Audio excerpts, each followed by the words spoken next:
कैसे आपका स्वागत करता हूं आपके अपने YouTube channel easy GK trick with SK classes में। तो दोस्तों आज हम बात करने वाले हैं पार्लियामेंट की। पार्लियामेंट का जिक्र आर्टिकल 79 में है।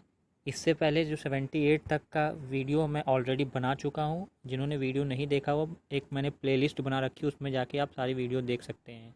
तो चलिए बिना देर करे पार्लियामेंट के बारे में जानते हैं। आर्टिकल 79 में पार्लियामेंट यानी संसद के बारे में जिक्र किया गया है। संसद के 3 अभिन्न अंग होते हैं, राष्ट्रपति, राज्यसभा और लोकसभा के बारे में।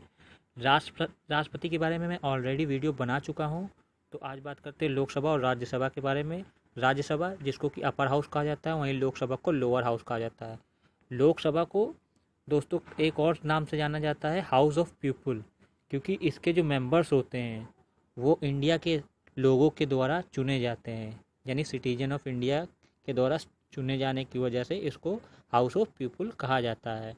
क्योंकि इंडिया एक लोकतांत्रिक देश है, तो हर एक लोकतांत्रिक देश में जो पावर होती है वो लोगों में होती है। इसी वजह से हमारे प्रेम्बल में भी स्टार्टिंग में ही कहा गया we the people of India, यानी हम भारत के लोग, यानी यहाँ की जो सारी पावर है वो लोगों में है। अगर बात की जाए राज्यसभा की, तो राज्यसभा के जो मेंबर्स होते हैं वो हर राज्य से चुनकर आते हैं। ये पॉपुलेशन पे डिपेंड करता है कि किस राज्य से कितने मेंबर्स चुन के आएंगे। क्योंकि यूपी की पॉपुलेशन सबसे ज़्यादा है, इसलिए सबसे ज़्यादा सीटें जो हैं यूपी की होती है 31। अब बात करते हैं आर्टिकल 80 की। तो देखिए दोस्तों, आर्टिकल 80 और 81 में कन्फ्यूज़न हो जाती है कभी कभी लोगों को कि 81 में लोकसभा है या 80 में लोकसभा है। तो देखिए पहले तो ये अपर हाउस है ना राज्यसभा, तो इसीलिए पहले राज्यसभा आएगा, और लोअर हाउस होती है हमारी लोकसभा, इसलिए वो बाद में आएगी, तो 81 में वो है। तो आई होप अब आपका कन्फ्यूज़न दूर हो गया होगा। तो बात करते हैं अनुच्छेद 80 की, जिसमें राज्यसभा का उल्लेख किया गया है। ये सदन का उच्च सदन होता है, जैसे पहले बता चुके संसद का उच्च सदन होता है। इसमें अधिकतम 250 मेंबर्स रह सकते हैं, और ये जो 250 मेंबर्स होते हैं उसमें से 238 मेंबर्स जो होते हैं वो जो हर राज्य में विधानसभा होती है उनसे चुनकर आते हैं, और ये जो 12 मेंबर्स होते हैं वो राष्ट्रपति मनोनीत करता है। आर्टिकल 80 के सब क्लॉज 3 में ये जिक्र किया गया है। हालांकि मैं ये ऑलरेडी आपको बता चुका हूँ। आज जिन्होंने वो वीडियो नहीं देखा है वो पॉलिटी के मैंने एक प्लेलिस्ट बना रखी है, उसमें जाके आप देख सकते हैं। प्रेसिडेंट की पावर के बारे में मैंने बता रखा है। ये जो 250 सीटें हैं ये 1971 में सेंसेक्स जो हुआ था उसके अकॉर्डिंग डिफ़ाइन की गई थी। उस समय जितनी पॉपुलेशन थी उस हिसाब से डिफ़ाइन किया गया था कि मैक्सिमम 250 सीटें रहेंगी। ये जो सेंसेक्स है दोस्तों 2026 तक काम करेगा। उसके बाद आगे जो भी अमेंडमेंट करना होगा वो गवर्नमेंट को करेगी। फ़िलहाल तो 2026 तक ये सीटें 250 से ज़्यादा नहीं हो सकती हैं। अब बात करते हैं लोअर हाउस की, यानी लोकसभा की, जिसको कि निम्न सदन कहा जाता है। इसका जिक्र किया गया आर्टिकल 81 में। तो अगर इसकी बात करें तो इसमें मैक्सिमम जो सीटें होंगी वो 552 से ज़्यादा नहीं हो सकती। ये भी 1971 के सेंसेक्स के अकॉर्डिंग डिफ़ाइन की गई थी दोस्तों, जिसमें से 530 सीटें जो हैं वो राज्यों से चुनकर आएंगी, और जो 20 सीटें होंगी वो केंद्र शासित प्रदेश से चुन के आएंगी। और ये जो 2 होते हैं ये 2 एंग्लो इंडियन राष्ट्रपति मनोनीत कर सकता है। ये जिक्र किया गया आर्टिकल 331 के सब क्लॉज ए में इसका जिक्र किया गया है। क्योंकि लोकसभा के जो सदस्य होते हैं वो डायरेक्ट जनता के द्वारा चुन के आते हैं, इस वजह से इसको हाउस ऑफ पीपुल भी कहा जाता है। और दूसरी बात, जनता के द्वारा चुन के आने की वजह से जो सबसे ज़्यादा पावर दी गई है वो हमारे लोअर हाउस यानी लोकसभा को दी गई है। क्योंकि यहाँ की जो पावर एक्चुअली पावर जो है वो यहाँ के लोगों में छुपी हुई है, और लोग ही इनको चुन के लाते हैं। यानी ये लोग जो हैं वो लोग की जगह ही काम करते हैं, यानी यहाँ के सिटीजन की जगह ही वर्क करते हैं। तो जब सिटीजन की जगह वर्क कर रहे हैं तो पावर ज़्यादा किसको मिलेगी? ऑब्वियसली लोकसभा को ही मिलेगी। करते हैं आर्टिकल 82 की। तो आर्टिकल 82 में क्या बताया गया है? सदन के सदस्यों की संख्या का निर्धारण जनसंख्या के आधार पर होगा। मतलब जो सदन है, 2 सदन होते हैं जो इसमें सीटों का आवंटन किया गया वो पॉपुलेशन के हिसाब से किया गया है। 42वें संविधान संशोधन के द्वारा 1971 की जनगणना पर 2001 तक की सीटों का निर्धारण किया गया था, लेकिन 82वां संविधान संशोधन हुआ और इसको आगे बढ़ा दिया गया कि यही सेंसेक्स चलेगा 2026 तक। बात करते हैं आर्टिकल 83 की। तो आर्टिकल 83 में संसद के सदन का कार्यकाल के बारे में बताया गया है। तो अगर हम बात करते हैं लोकसभा की, तो लोकसभा का जो कार्यकाल होता है वो 5 साल का होता है, लेकिन राष्ट्रपति चाहे तो इससे पहले भी इसको भंग कर सकता है। कब भंग कर सकता है? जब किसी भी दल को बहुमत प्राप्त ना हो, तब राष्ट्रपति इसको भंग कर सकता है। अब बात करें अगर राज्यसभा की, तो राज्यसभा एक स्थायी सदन होता है। इसका मतलब इसका कभी भी विघटन नहीं हो सकता है।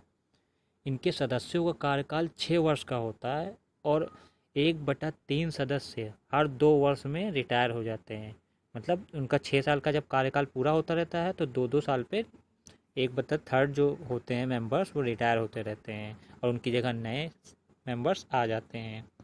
तो एक प्रश्न आता है दोस्तों कि राज्यसभा का क्या कार्यकाल होता है? तो राज्यसभा का कोई भी कार्यकाल नहीं होता, राज्यसभा के सदस्यों का कार्यकाल होता है। तो ये आर्टिकल 83 में बताया गया है। अब बात करते हैं आर्टिकल 84 की। तो इसमें क्या बताया गया? संसद के सदस्यों की योग्यताएं क्या होंगी।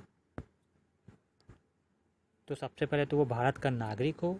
अगर वो लोकसभा का सदस्य बनना चाहता है तो 25 वर्ष कम से कम उसकी मिनिमम आयु होनी चाहिए, और अगर राज्यसभा का बनना चाहता है तो 30 वर्ष होनी चाहिए।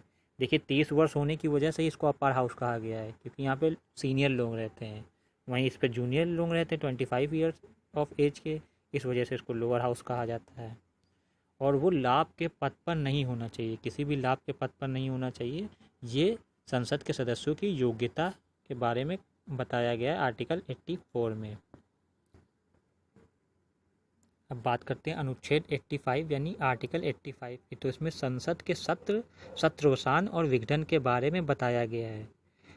25 अक्टूबर 1951 से लेके 21 फरवरी 1952 तक पहले आम चुनाव के पश्चात 17 अप्रैल 1952 को सर्वप्रथम लोकसभा का गठन किया गया था। लोकसभा का जो प्रथम सत्र 13 मई 1952 को आरंभ हुआ था। ये डेट बहुत ही इम्पोर्टेंट है। सामान्यतया एक वर्ष में लोकसभा के 3 सत्र आयोजित किए जाते हैं। ये 3 सत्र हैं बजट सत्र, मानसून सत्र और शीतकालीन सत्र। बजट सत्र फरवरी से मई के बीच में कंपलसरी होना चाहिए, मानसून सत्र जुलाई से अगस्त के बीच में, वहीं शीतकालीन सत्र नवंबर से दिसंबर के बीच में होना चाहिए।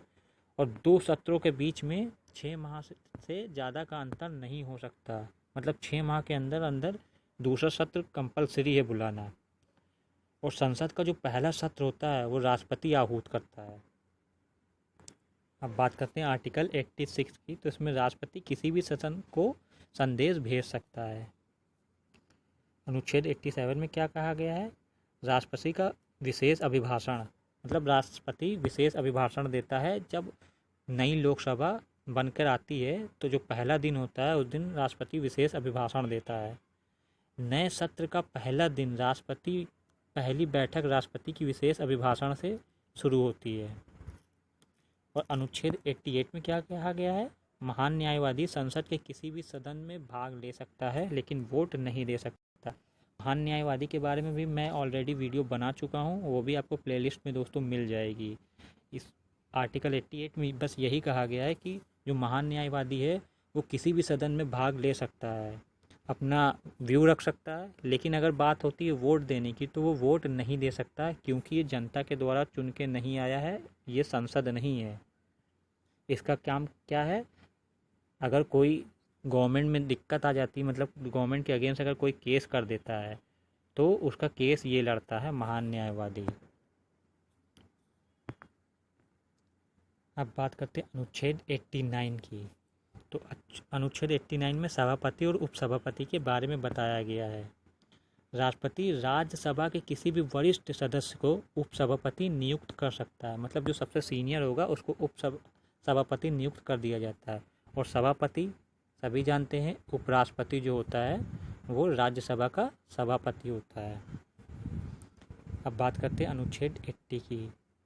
अन्य आकस्मिक परिस्थितियों में उपसभापति सभापति के रूप में कार्य करेगा। मतलब कुछ ऐसी कंडीशन बताई गई हैं कि उस कंडीशन में सभापति जो उपसभापति होता है वो सभापति के तौर पर काम करेगा। मतलब जैसे सभापति अगर बीमार हो जाता है या कहीं बाहर रहता है और अर्जेंसी में कोई अगर सत्र बुलाना होता है तो उस समय ये सत्र को आहूत कर सकता है, उसकी अध्यक्षता कर सकता है। लोकसभा का प्रथम अध्यक्ष कौन था? ये बहुत बार प्रश्न पूछा जा चुका है दोस्तों। इसका आंसर है जीवी मावलांकर। और लोकसभा के पहले उपाध्यक्ष कौन थे? श्री एम अनंत श्यामनम अयंगर। ये भी बहुत ही इम्पोर्टेंट है दोस्तों। ये जीवी मावलांकर की अचानक से मृत्यु हो जाने की वजह से ये जो हमारे एम अनंत श्याम अयंगर है ये कुछ समय के लिए अध्यक्ष भी रहे थे। ये भी क्वेश्चन इम्पोर्टेंट है। अगर हम वर्तमान अध्यक्ष की बात करते हैं तो श्रीमती सुमित्रा महाजन है। वहीं वर्तमान उपाध्यक्ष की बात करें तो श्री एम तम्बीदुरई हैं। अगर पहले उपसभापति की बात करें तो श्री एस वी कृष्णमूर्ति राव हैं। और अगर उपसभापति की बात करते हैं, वर्तमान उपसभापति की बात करें तो श्री हरिवंश हैं। पहले सभापति सभी जानते हैं, सर्वपल्ली राधाकृष्णन, क्योंकि पहले ये उपराष्ट्रपति थे, इस वजह से ये सभापति भी पहले हो गए। और अगर वर्तमान सभापति की बात कर जाता है तो वेंकैया नायडू जी हैं। तो ये तो था कुछ पार्लियामेंट के बारे में। आई होप दोस्तों ये वीडियो आपको पसंद आई होगी। अगर पसंद आई तो please like and subscribe my channel. अगर आपकी कोई कमेंट या क्वेरी है तो आप कमेंट बॉक्स में पूछ सकते हैं। ओके दोस्तों, अपना ख्याल रखिएगा। Bye bye.